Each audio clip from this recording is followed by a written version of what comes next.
सभी का आपके अपने YouTube channel D bright academy में बहुत बहुत स्वागत है। मेरा नाम भावना है और हम लोग पढ़ रहे थे क्लास 12 की बिजनेस स्टडीज का चैप्टर नंबर 4।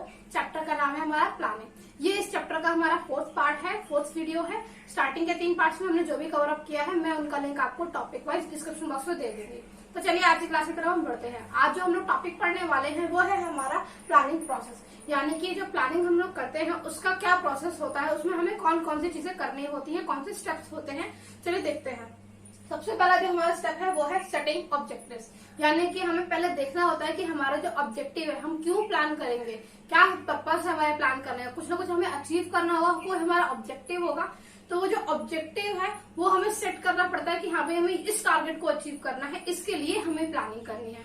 तो ये सबसे पहला हमारा स्टेप होता है। देखिए objective desired and points. Objective हमारे क्या होते हैं, जो डिजायर्ड एंड पॉइंट्स होते हैं, यानी कि डिजायर्ड रिजल्ट होता है जो हमें अचीव करना होता है। इसके बाद देखा है organisation, department and individual objective. जो हमारे ऑब्जेक्टिव्स होते हैं वो अलग अलग तरीके के हो सकते हैं, जैसे कि पूरी ऑर्गेनाइजेशन का क्या ऑब्जेक्टिव है, पूरे डिपार्टमेंट का क्या ऑब्जेक्टिव है और एक इंडिविजुअल लेवल पे क्या ऑब्जेक्टिव हो सकते हैं। ऑर्गेनाइजेशनल ऑब्जेक्टिव, जैसे कि एग्जांपल लेके देखते हैं कि एक कंपनी है, उसने डिसाइड किया है कि अब की बार जो हमारा ऑब्जेक्टिव रहने वाला है वो 2000 करोड़ रुपीस हमको इंक्रीज करना है लास्ट ईयर के टर्नओवर से, यानी कि सेल्स हमें बढ़ानी है 2000 करोड़ रुपए से बढ़ानी है इस साल की। तो उसके लिए ये तो हमारा पूरा ऑर्गेनाइजेशन का ऑब्जेक्टिव हो गया। अब उस ऑर्गेनाइजेशन के अंदर अलग अलग डिपार्टमेंट काम कर रहे होंगे, जैसे कि आपको कोई प्रोडक्ट बनाना है। अब क्या पता आपके पास एक ही प्रोडक्ट हो, क्या पता आपके पास अलग अलग बहुत सारे प्रोडक्ट्स हो। तो हर एक का एक परचेज डिपार्टमेंट होगा, सेल्स प्रोडक्शन वगैरह डिपार्टमेंट होंगे। तो हर एक डिपार्टमेंट के अलग ऑब्जेक्टिव हो जाते हैं कि हाँ भाई हमें इतना टाइप का इतने नंबर ऑफ प्रोडक्ट्स बनाने हैं और हमें उसके लिए अच्छे से प्लानिंग करनी है, प्रिपरेशन करनी है। तो उनका वो हो गया। और इंडिविजुअल लेवल पे कि हाँ भाई हम अच्छे से करेंगे तो हमारी पर्सनल ग्रोथ वगैरह होगी। आप इसको भी एग्जाम्पल के रूप में समझ सकते हैं। तो ये हमारा हो जाता है अलग अलग लेवल के हमारे ऑब्जेक्टिव्स। एक हो गया ऑर्गेनाइजेशन का, एक हो गया डिपार्टमेंट का और एक हो गया इंडिविजुअल लेवल का। ये एक हिरार्की में है। सबसे पहले हमारा ऑर्गेनाइजेशन का गोल आना चाहिए, उसके बाद हमारे डिपार्टमेंट के और लास्ट में आता है इंडिविजुअल लेवल पे। नेक्स्ट है हमारा determine and define in the above hierarchy order. जो भी हमारे ऑब्जेक्टिव्स होते हैं वो इसी हिरार्की ऑर्डर में लगते हैं, यानी कि सबसे पहले हमारा ऑर्गेनाइजेशन का ऑब्जेक्टिव आता है, उसके बाद हमारा आता है डिपार्टमेंट का और लास्ट में हमारा हो गया इंडिविजुअल का। अब नेक्स्ट स्टेप आता है हमारा वो है डेवलपिंग प्रेमिसेस। डेवलपिंग प्रेमिसेस का मतलब, पहले हम प्रेमिसेस का मतलब समझते हैं। प्रेमिसेस का मतलब हमारा हो गया कि जो भी हमारे को एनवायरमेंट चाहिए, जो भी हमारे को फैसिलिटीज वगैरह चाहिए वो सारी अवेलेबल है या नहीं है। क्योंकि आपने बोल दिया कि हाँ भाई 2000 करोड़ का आपको टर्नओवर में इंक्रीज करना है। अब टर्नओवर में इंक्रीज ऐसे ही तो नहीं हो जाएगा ना, उसके लिए आपको फंड्स वगैरह चाहिए, लोग काम करने के लिए चाहिए। अब आपको परचेज ज्यादा करना पड़ेगा क्योंकि आपको प्रोडक्शन ज्यादा करना है, तो प्रोडक्शन का भी ज्यादा लगेगा, आपकी मशीनरी भी लगेगी ज्यादा। तो ये सारी चीजों को आपको हैंडल करना पड़ेगा। इसके अलावा गवर्नमेंट की पॉलिसीज वगैरह क्या रहने वाली है, वहाँ क्या रेट के टैक्सेस चल रहे हैं, इंटरेस्ट के क्या रेट्स वगैरह चल रहे हैं, वहाँ के किस हिसाब से एनवायरमेंट है, पॉलिसीज है, वहाँ के लोगों का टेस्ट प्रेफरेंस क्या कहता है। तो ये सारी चीजें जो होती है हमें कंसिडर करनी पड़ती है अपने प्लानिंग के टाइम पे। तो चलिए यहाँ पे देखते हैं क्या लिखा है। देखिए इंटरनल प्रेमिसेस। इंटरनल प्रेमिसेस में हमारा क्या आया, कैपिटल, यानी कि आपको कितने फंड्स की रिक्वायरमेंट है, लेबर, आपको लेबर अवेलेबल है या नहीं है वहाँ पर, रॉ मटेरियल, आपको रॉ मटेरियल मिल रहा है या नहीं मिल रहा है, मशीनरी, ये सारी चीजें हमारी क्या हो गई, इंटरनल प्रेमिसेस के अंदर आ गई। इसके बाद हमारा है एक्सटर्नल प्रेमिसेस। एक्सटर्नल में हमारा क्या आ जाएगा, देखिए गवर्नमेंट पॉलिसीज, ये हमारे कंट्रोल में नहीं होती है, तो ये एक्सटर्नल का फैक्टर हो गया। इसके अलावा बिजनेस कॉम्पिटिशन, कितना हमारा कॉम्पिटिशन चल रहा है मार्केट के अंदर, ये भी देखना होता है। कस्टमर टेस्ट, क्या कस्टमर का टेस्ट का प्रेफरेंस चल रहा है करंटली, उसको भी हमको एनालाइज करना पड़ता है। फिर rate of interest and rate of taxes, क्या रेट चल रहा है हमारे इंटरेस्ट पे और टैक्सेस वगैरह पे, ये सारी चीजें भी हमको देखनी पड़ती हैं। उसी के बाद हम अपने प्लानिंग को अच्छे से कर पाते हैं। इसके बाद हमारा जो नेक्स्ट स्टेप आता है वो आता है आइडेंटिफाइंग ऑल्टरनेटिव्स। प्लानिंग में हमने देखा था कि हमें डिफरेंट टाइप के ऑल्टरनेटिव्स को देखना होता है, उसी के बेसिस पे हम काम करते हैं। तो पहले हमें आइडेंटिफाई करने पड़ेगा कि हाँ भाई क्या क्या ऑल्टरनेटिव हो सकते हैं। जरूरी नहीं होता है कि एक काम को करने का एक ही तरीका हो, उसको करने के अलग अलग तरीके भी हो सकते हैं।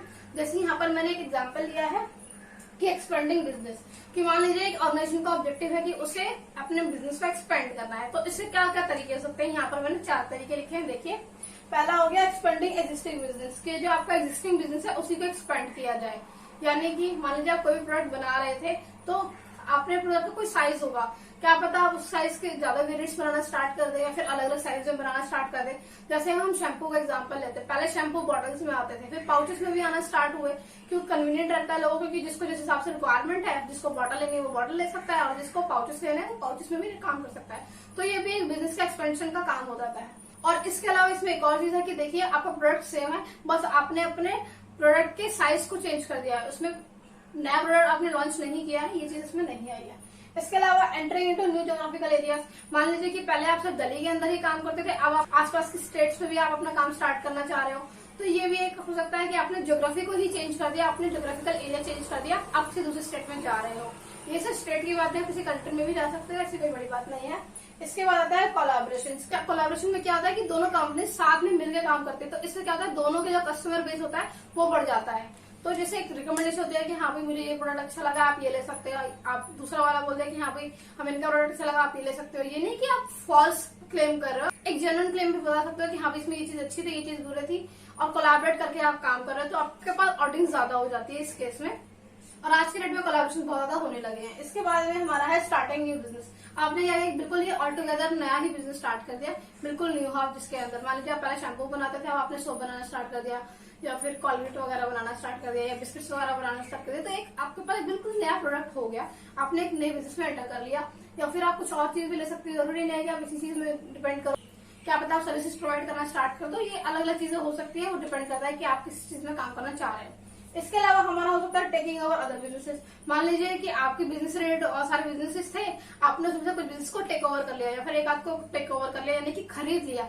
अब आपने उस बिजनेस को खरीद लिया तो आप भी उसके मालिक हो गए, तो आपके नाम पे उसका सामान भी निकलेगा।